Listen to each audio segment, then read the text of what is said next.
Welcome to day 19 of our 30 days of PM challenge. This is Shravan from the Nonsense Lab.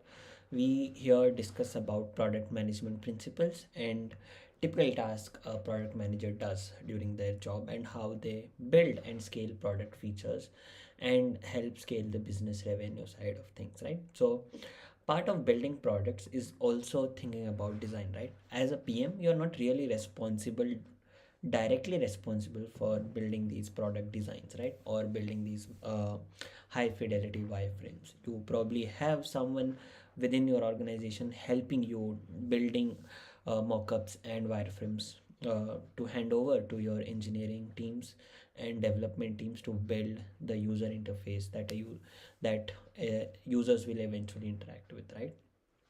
But uh, uh, in certain situations you will have to get your hands dirty and build and also review these wire mocks, right? And review these wireframes from your design team and give feedback, iterate on them, right? So it's essential to understand the principles of design when you are building products and need to interact with teams. So it's always helpful to have understanding, not just in design as a PM but also on the technical side of things, right? So as a PM you should have at least the basic and bare bone understanding of what is good design, right? And how can design actually affect the experience of a user, right? User experience is a key part of building websites and building products, than just the user interface that a user looks and interacts with. So here we'll talk about the principles of design. I think we have five principles to cover within this article and discuss about. So the five visual principles, right, when it comes to user experience and how a user interacts and behaves from the interaction available within the platform is defined by the scale. The principle of scale refers to using the relative size to signal importance, right? A lot of the times within a platform, let's take Microsoft Word for example, right? Or the Microsoft Suite for example, they have the top bar which has multiple options and multiple menus and buttons to click and choose from, right? But not all buttons are of the same size. uh, for example, when selecting a font style or font type, you have a different drop down menu which has a different size, whereas the font selecting the option for font size is of a different size, right? And they are placed in a certain way, right? The font size and the font type are pretty close to each other. And also, for example, something else when it comes to the design of certain animation sections, right? When you go to the animation sections in PowerPoint for example, you see different sections and menus available. So this is what is the visual design side of things, and how even when you are on Microsoft Word, switching to PowerPoint or Excel becomes easier because they use the similar layout and similar functionality is also ported over these products featuring, right? So this is why you have to have a visual hierarchy and have the ability to scale things, right? What takes precedence and what is more important, which will probably take more screen and real estate within the screen. So and that is how things grow. The other section is about visual hierarchy. A visual hierarchy is essentially how do you lay out, how is the layout of the page, right? When I'm looking at, for example, a dashboard, I will want to see the now options to select filters where I mean change the data that is within that dashboard, right? So probably the hierarchy of things before the widgets and before the diagrams and charts appear, I would like to select, for example, the date range, right? When you look at Google Analytics for example and look at their analytics page, you will have the date at the top right section where you can change the date and the data accordingly update. So there is a hierarchy where before the chart you have the options to change the information that gets shown in the chart, and after the chart you have the details of the individual elements within that chart, right? So this is how you can build the visual hierarchy. So that's the other principle about design, user experience and how to build great user experience. And it is about balance, right? Balance is essentially managing the real estate, right? And how you look at sections, right?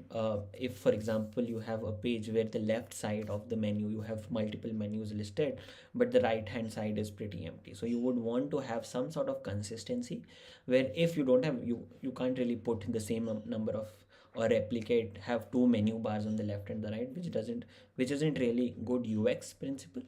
But you can essentially provide or have more information that occupies the real estate on the right hand side, right? Or give options to, for example, look at user profile on the top right, or notifications on the top right where user can click and expand. So a lot of times it's about balancing these real estates and having the equal distribution. You can't really have the equal distribution all the times, but if you want to have some sort of symmetry that has to be put into place, always try to balance between the left and the right and probably the top and the bottom half of the page if there is less content. Have contrast between elements, right? So if you want a user to focus on a certain section or a certain part of the platform, you probably want to emphasize it and make it highlighted section, right? Or have the text in bold, for example, over something else, right? If a simple example would be how you have like the buttons which are of different types. You have like a primary button, you have a secondary button, you also have like a dismiss or like a state, a button that you cannot really interact with. It's just really there for you to click and dismiss, for example, a notification, right? The primary button takes the most important action and helps you click on the button and reach to the most important action that needs to be taken, whereas the secondary button is an alternative or another option that is available, whereas the dismiss option is essentially closing the section, right? Or the close button. There is a reason why the hierarchy of the close button is at the top right, because if you have a lot of content on the page, clicking on the top right section will give you an option to click and close these details and go from there. So this is about how you can contrast between elements and contrast the messaging and the interface to convey certain actions that needs to be performed, right? And it also gives you an ability to make sure how different elements can be separated out from each other, right? So that's how contrast can be used within the platform to emphasize on a particular section over others, and then get the attention of users to interact and use that section. The other are GSOLD principles, which are a series of principles that are laid out. Let's look at GSOLD principles, for example, right? So principles explain how humans simplify and organize complex images that consist of many elements, right? A simple example: presentations are always read from left to right or top to bottom. You shouldn't really should have the most important text. Even for example, if you take bullet pointers within a PPT or a particular slide of a presentation, you always have bullet pointers and the listings on the left, and try to finish it within a single line, such that the focus when looking at the slide is from top to bottom, where you start from the left, read to the right. Which is typical user behavior, right, of interacting and reading content. There are several, I think, as we have mentioned, is similarity. How do you provide the proximity of a certain section and make sure that even if you're on like a remote page of a website or a page, it's easier to come back, or how easy it is to come back to the home page if you are like 10 layers deep into the product. So these are a few GSOLD principles that you can look at. We also have a video here which talks a series of things, right? Here is an example of how some general rules when it comes to symmetry, right? So you have the objects represented in the simplest way possible, right? So you have examples of Olympics, you have roundabout, and you also have the World Wildlife Foundation example, right? So they are, through the image of panda, it's the simplest way to explain what the foundation is all about, right? It's about wildlife, it's about conservation, it's about protecting these extinct species and providing them an habitat to grow over and have their protect them in a sense, right? So these are a series of principles that were developed when it comes to designs and the basics of designs, right? You always have to keep in mind it's not too flashy. For example, it has to have some contrast where what needs focus and attention. Even in website design, right, you have like a hero image, you have the hero on top, you have like a statement of purpose, you have action items, action buttons that user can click, either book demo, start a trial, request for demo, or learn more sort of section, and have like an image on the hero page, a hero image which essentially depicts or tries to summarize what the product or the website is about, right? And then you have second sections where you have proof of validation.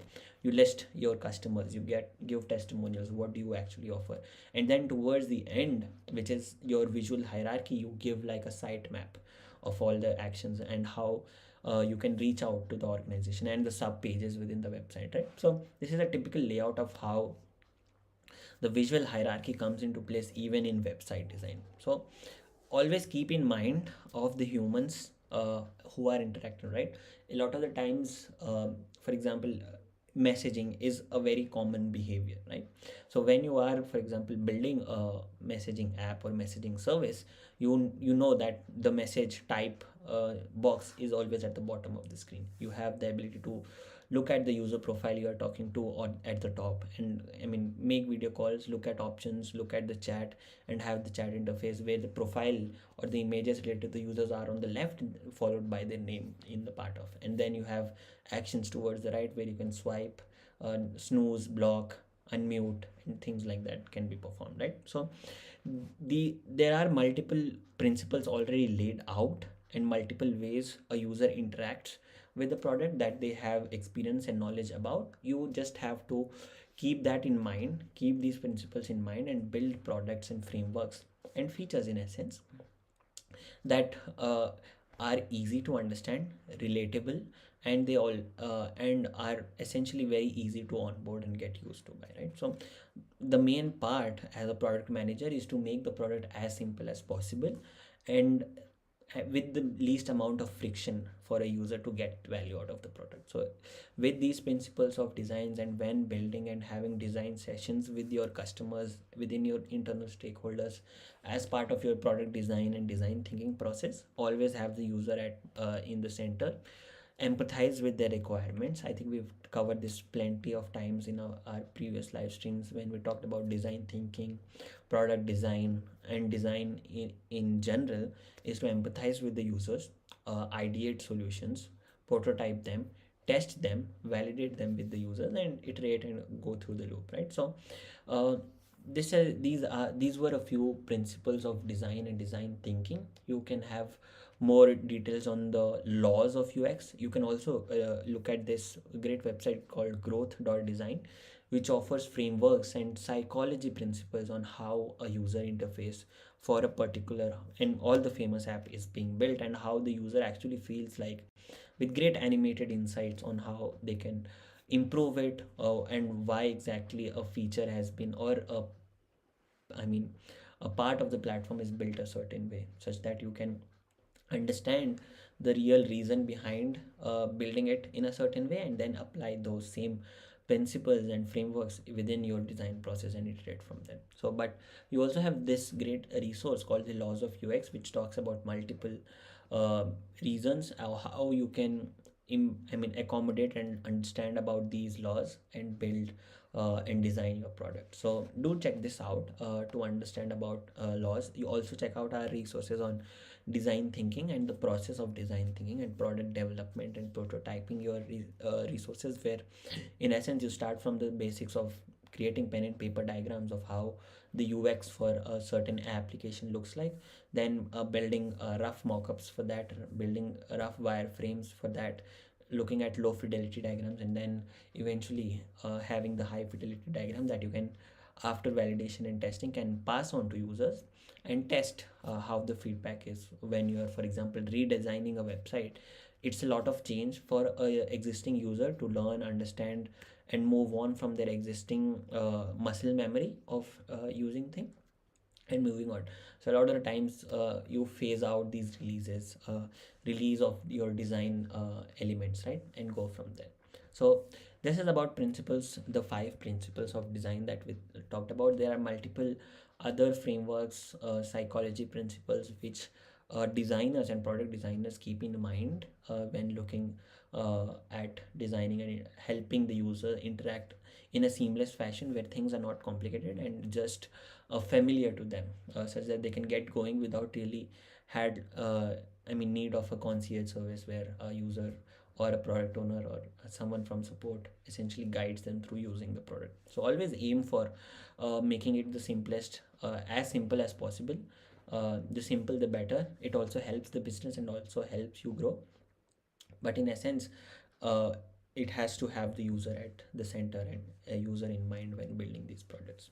So yeah, this has been about principles of design. Do check out the resources. These will be linked within the YouTube description and also on our platform on Twitter, where we have a series of the link of this video where you can look and gather all the resources for further reading. But yeah, thanks for watching. See you tomorrow on another day on another frameworks around product management and 30 as part of our 30 days of PM series. Thank you. Have a great day. Bye.